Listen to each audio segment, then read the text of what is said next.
इस पानी को पीने से हम अमर नहीं हो जाएंगे, लेकिन इससे ये साबित होगा कि हम बेइंसान हैं।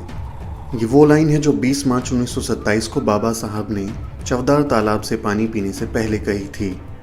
चवदार तालाब पानी से पानी पीकर बाबा साहब ने न सिर्फ करोड़ों दलितों को इंसान का दर्जा दिलाया, बल्कि सदियों पुरानी ब्राह्मणवादी परंपरा के खिलाफ क्रांति का बिगुल भी फूंक दिया।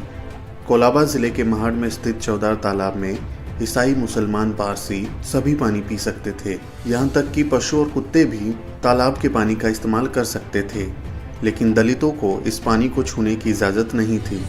अंग्रेजी शासनकाल के दौरान 1924 में महाराष्ट्र के समाज सुधारक श्री S.K. बोले ने बम्बई विधानमंडल में एक विधेयक पारित करवाया, जिसमें सरकार द्वारा संचालित संस्थाएं, अदालत, स्कूल, चिकित्सालय, पनघट और तालाब आदि सार्वजनिक स्थानों पर अछूतों को प्रवेश और उनका उपयोग करने का आदेश दिया गया। सवर्ण हिंदुओं ने नगरपालिका के आदेश को भी मानने से इनकार कर दिया था। विलायत से अपनी पढ़ाई पूरी करके लौटे बाबा साहब अम्बेडकर इन दिनों दलितों, शोषितों के बीच जागृति और संगठन के काम में जुटे थे। उन्हीं दिनों महाड़ तथा आसपास के कोंकण इलाके के दलितों के बीच सक्रिय लोगों ने एक सम्मेलन की योजना बनाई और उसके लिए डॉक्टर अम्बेडकर को आमंत्रित किया। महाड़ के वीरेश्वर थिएटर में हो रहे इस सम्मेलन में लगभग 3000 लोग इकट्ठे हुए थे, जिनमें महिलाएं भी शामिल थी। इसी सम्मेलन में बाबा साहब ने 3 सूत्र दिए थे। बाबा साहब ने कहा था, 3 चीज़ों का तुम्हें परित्याग करना होगा। उन कथित गंदे पेशों को छोड़ना होगा जिनके कारण तुम पर लांछन लगाए जाते हैं। दूसरा, मरे हुए जानवरों का मांस खाने की परंपरा को भी छोड़ना होगा। और सबसे अहम है कि तुम उस मानसिकता से मुक्त हो जाओ कि तुम अछूत हो।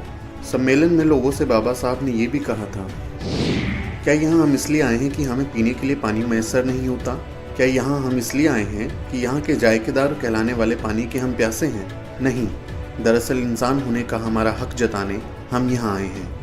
सम्मेलन की औपचारिक समाप्ति और धन्यवाद ज्ञापन रखते हुए महाड़ के सामाजिक कार्यकर्ता आनंद चित्रे ने लोगों का आह्वान किया कि इस सम्मेलन को एक महत्वपूर्ण काम को अंजाम दिए बिना पूरा नहीं समझा जाना चाहिए। उन्होंने चवदार तालाब की ओर कूच करने का आह्वान किया तो वहां बैठे दलित जोश से भर गए। लोग डॉक्टर अम्बेडकर की अगुवाई में कतारबद्ध होने लगे। 20 मार्च 1927 की तपती दोपहरिया में लगभग 4000 लोगों ने चवदार तालाब की ओर कूच किया। समूचे महाड़ नगर में उनका अनुशासित जुलूस आगे बढ़ता रहा। जुलूस में शामिल लोग नारे लगा रहे थे, शिवाजी महाराज की जय, समानता की जय। जुलूस तालाब पर जाकर रुका। सबसे पहले डॉक्टर अम्बेडकर तालाब की सीढ़ियां उतरे। उन्होंने अपनी अंजुली भर के पानी पिया और फिर जुलूस में शामिल हजारों लोगों ने तालाब से पानी पिया। बाबा साहब ने उस समय कहा था, इस पानी को पीने से हम अमर नहीं हो जाएंगे, लेकिन इससे ये साबित होगा कि हम बेइंसान हैं। अछूतों द्वारा चवदार तालाब पर पानी पीने की घटना से बौखलाए सवर्णों ने ये अफवाह फैला दी कि चवदार तालाब को अपवित्र करने के बाद ये अछूत वीरेश्वर मंदिर पर भी धावा बोलने वाले हैं। सवर्णों ने झुंड बनाकर लाठी डंडों से आंदोलनकारियों पर हमला कर दिया। बुरी तरह दलितों को पीटा गया।